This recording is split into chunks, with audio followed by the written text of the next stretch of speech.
প্রাকৃতিকটা সালে সালে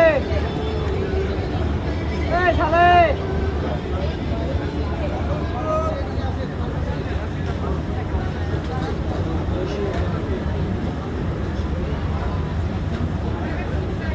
লোক কমে গেছে কিন্তু না এই লোকগুলো আসলে প্রায় শেষ করে যাও যাও যাও ব্যাগটা না ব্যাগ টানতে দিছে তোমার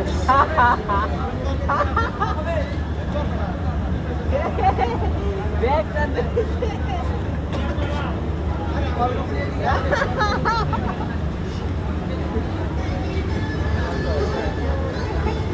ব্যাগ তুই জানিস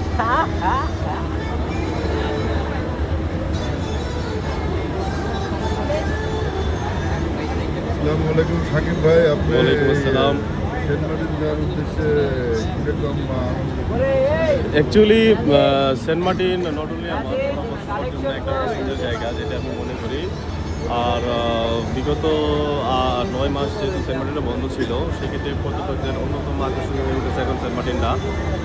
তো সেন্ট মার্টিনের সৌন্দর্য বরাবরই খুব ভালো, অনেক উপভোগ করার মতন। তো এখন যেহেতু 9টা মাস সেন্ট মার্টিন বন্ধ ছিল, তো প্রাকৃতিকভাবে অনেক কিছু চেঞ্জ হয়েছে।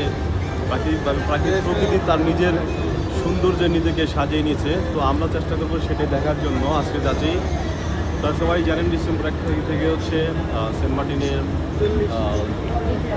পর্যটক উন্মুক্ত করে দেওয়া হয়েছে। তো আমরা 5 তারিখে আজকে যাচ্ছি। তো আমরা চেষ্টা করবো সেন্ট মার্টিনের সৌন্দর্য দেখার জন্য। পাশাপাশি আপনারা যারা আমাদের ভিডিওটা দেখতেছেন সবাই আমাদের ভিডিওটা দেখেন। আমরা চেষ্টা করবো আমাদের এই ভিডিওর মাধ্যমে আপনাদের সবাইকে সেন্ট মার্টিনের সৌন্দর্য দেখার জন্য। সেই সাথে আমাদের থাকবেন আমাদের ভিডিওটা যদি ভালো লাগে থাকে তাহলে আমাদের ভিডিওতে লাইক কমেন্ট করবেন, পাশাপাশি আমাদের চ্যানেলটাকে সাবস্ক্রাইব করবেন। ধন্যবাদ, সবাই দেখে থাকুন।